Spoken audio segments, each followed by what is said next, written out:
Dane, it's quite an undertaking you got here at Glen Helen. I barely recognize the REM track. Yeah, we got quite the deal going on. We completely annihilated the REM track, unfortunately. So don't everybody get mad at me. It's going back, I promise. We tore it down. We moved. We calculated more than 30-some thousand yards of dirt, almost 40,000 cubic yards. We started on the 22nd, and here it is. The 9th, 10th, something like that. And we're gonna doze this thing in, and we've created what we hope that everybody will enjoy and be fun. For the uninformed, tell me a little bit about X-Fighters. It's a series, correct? Like it goes all over the world? Yeah, so we're here for it's actually the second stop here at Glen Helen of the X-Fighters World Tour. First stop was in Dubai last month. I believe the tour moves on to Spain, on to Turkey, Munich, and then it finishes in Australia. So here we're at round 2. Round 1 was a much smaller course, if you guys haven't watched it yet, but this is the biggest thing that we've ever done, and that's ever been done. Now, is this the first stop in the U.S. that's ever had? This is actually the second stop, third time this tour has been to the U.S. The first time it came to the U.S. was in Texas, in Fort Worth, Texas. We did it there 2 years. I believe it was 2008, 2009. But Texas was the biggest course till now, so this is on a much larger scale, and we came to Glen Helen for that exact reason, because of the hillside, because of the elevation changes. So a lot of people that just generally freestyle, they think of the X-Games, but this is actually a much bigger and more involved event. Yeah, in terms of what we've got here, in terms of different than what people are used to in X Games and so on, we try to make this as natural terrain as possible. Obviously we have lots of man-made features, but we're using the hillsides, and we wanted to kind of make it more of a freeride park, which is what I think we all agree would be the ultimate freestyle motocross course, and Red Bull let us create it, and we spent the time doing it, and here it is. So do you travel to all around all the courses? I don't actually do all the courses. I don't do the Spain stop and the Turkey stop. The Spain stop is a little tiny bull arena, and they have a similar a local crew there that just piles up one mound of dirt. And Turkey, I believe, is a real small course as well, just because of the footprint they're in at the castle. So I usually take care of the larger projects, more of the design featured stuff, and that's one we've been working on for several months.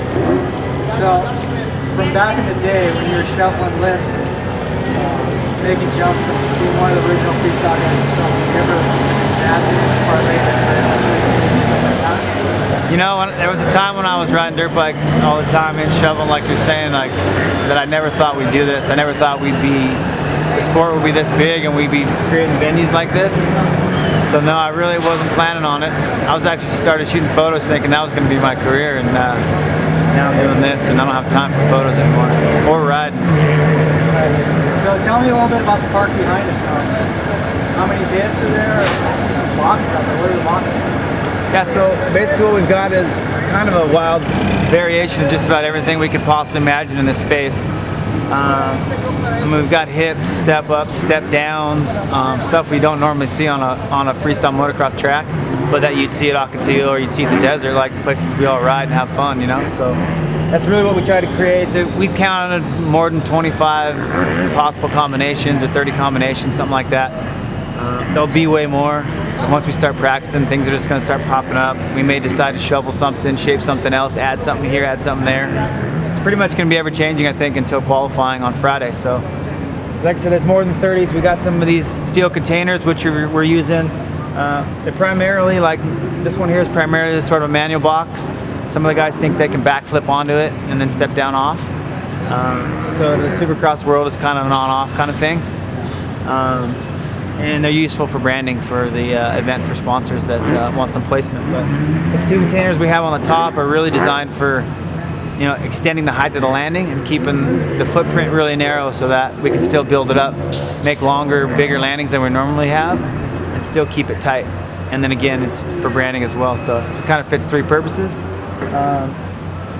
And as you can kind of see, there's 100-foot tables, there's 80-foot tables, there's 90-foot tables. There's only 75-foot ramps, but all the dirt's over like 85 feet, all the dirt jumps. And we've got like a 165-foot step-up hip that goes over the X-Fighters logo, and we got it all, man, so it's going to be hot. Have you seen anybody hit some of the jumps yet? Like testing it out? Yeah, we've actually had we had Matt Byton come and Brody Wilson come. Obviously, two guys that aren't in the competition to come help us out with, for one, testing, and two, just visibility of lines for TV and so on. And they had a blast. They were all like the rest of us when we showed up. They were a little bit nervous and kind of sketched out on it, just because it's so big and so different. But once they started riding, it was dope. They had a good time. Cool. So what's your prediction for this Saturday? It's gonna be a pretty huge event. I mean, we're in SoCal where everyone rides dirt bikes. Yeah, I think so. I think, we've had the ticket sales are slow, but I think everybody's just lagging at home, drinking beer, and deciding what they're going to do, and not sure what they're going to do on the weekend. But I have a feeling everybody will show up. I hope everybody shows up. This is going to be something like we've never done before. It's going to be massive. It's going to be cool. We're going to prep this thing like a motocross track and not like a freestyle track. So it'll be rad and loamy. It'll be fun to ride, and it'll be awesome.